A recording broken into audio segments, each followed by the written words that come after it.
এখন বিচারটা ভারতে হবে না বাংলাদেশে হবে? বিচার অবশ্যই বাংলাদেশে হবে। বিচার বাংলাদেশি হবে। এখানে হচ্ছিল দুটো জিনিস আছে। একটা হচ্ছিল as per section 188 of the CrPC, যেহেতু হচ্ছিল অপরাধীরা হচ্ছিল অধিকাংশ অপরাধী, ঘটনা তো ভারতে ঘটেছে। ঘটনা ভারতে হলেও সেটা হচ্ছিল সিআরপিসির 177 থেকে 188 পর্যন্ত সবগুলো সেকশন আপনাকে পড়তে হবে।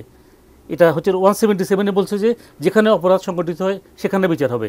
আবার ধরেন এরকমও আছে যে আপনার অপরাধ যেখানে সংগঠিত হলো এটার কনসিকুয়েন্স গিয়ে আরেক জায়গায়, যেমন এখানে হচ্ছে সে স্ট্যাবড হলো গিয়ে মারা গেলে হচ্ছে হলো ঢাকাতে, স্ট্যাবড হলো গিয়ে মারা গেলে হচ্ছে হলো গাজীপুরে। কিন্তু স্যার এখানে যদি স্যার এটা হত্যার বিচারটা হয় তাহলে প্রমাণটা কিভাবে হবে? সাক্ষ্য প্রমাণ কিভাবে? প্রমাণ তো ওইখান থেকে নিয়ে আসবে, যে তথ্য প্রমাণ নিয়ে আসবে।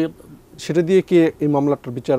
না, কোনো অসুবিধা নেই, আইনগতভাবে কোনো বাধা নাই। আপনি 188 এখানে যদি বই থাকতো আমি আপনাকে পড়ে দেখাই দিতাম যে সেখানে আইন বলাই আছে যে কোনো বাংলাদেশি যদি beyond the jurisdiction of Bangladesh যদি কোনো অপরাধ করে থাকে। কিন্তু তো স্যার এখানে ধরেন ইন্ডিয়ানও তো নিশ্চয়ই কেউ না কেউ জড়িত আছেন এখানে।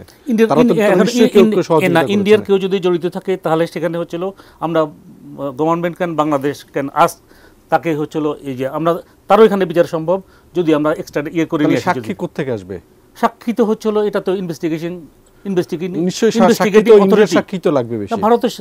ভারতের সাক্ষীও লাগবে, আমাদের এখানকার সাক্ষীও লাগবে। আর এখানে তো এখনকার তো যে প্রযুক্তির যুগে হয়েছিল সার্কামস্টেন্সিয়াল এভিডেন্স, যেটা যে উনি ওই যে সঞ্জীব গার্ডেন যেটা সেখানে উনি গিয়েছিলেন কিনা।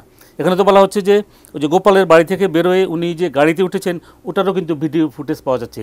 এই গাড়িটা যে সঞ্জীব গার্ডেনে ঢুকেছে ওটারও ভিডিও ফুটেজ পাওয়া যাচ্ছে, এবং উনি যে সেখানে ঢুকেছেন ওটাও পাওয়া যাচ্ছে, কিন্তু ওখান থেকে উনি বের হন নাই। তো এটা তো মানে এই যে আমাদের যে এই যে ইলেকট্রনিক যে সাক্ষ্য এভিডেন্স যেটা, এগুলো তো এনাফ, বা এগুলোকে সার্কামস্টেন্সিয়াল এভিডেন্স আমরা বলতে পারি। কিন্তু ইলেকট্রনিক সাক্ষ্য কি আমাদের বর্তমানে অ্যাকসেপ্টেবল না? কেন, অবশ্যই অ্যাকসেপ্টেবল। আপনি তো যদি ডাইরেক্ট এভিডেন্স যদি না পান আপনি তখন ইনডাইরেক্ট এভিডেন্স নেবেন বা সার্কামস্টেন্সিয়াল এভিডেন্স নেবেন। অর্থাৎ একটা মামলা প্রমাণের জন্য যা কিছু সহায়ক আপনি সব কিছুই সাক্ষ্য হিসাবে বিবেচনা করতে পারেন। আর কোর্টের বা আদালতের জুরিসডিকশন তো হচ্ছিল ওয়াইড। আদালতকে তো মানে ইনোরমাস পাওয়ার দেওয়া হয়েছে। আপনার যেটা হচ্ছে হলো যে আইনে পারমিট না করলেও আদালত যদি মনে করে যে এটা বস্তুনিষ্ঠ, এটা গ্রহণ করা উচিত, আদালত গ্রহণ করতে পারে। এখানে তো অপরাধী তো এখানে কিছু আছে, ইন্ডিয়াতেও আছে, যেমন জিহাদ পশ্চিমবঙ্গে এখানে আছে 3 জন। তাহলে এই সবগুলি মিলে আসলে বিচারটা আসলে কোথায় কিভাবে সম্ভব? বিচার অবশ্যই বাংলাদেশে হবে।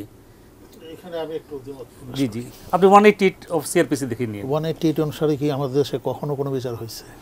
না, কখনো হয় নাই। কিন্তু যেহেতু আইনে আমাদের প্রচুর লোক বিদেশে যখন অপরাধ করে তারা বিদেশেই তারা বিচার হয়েছে, কনভিক্টেড হয়েছে।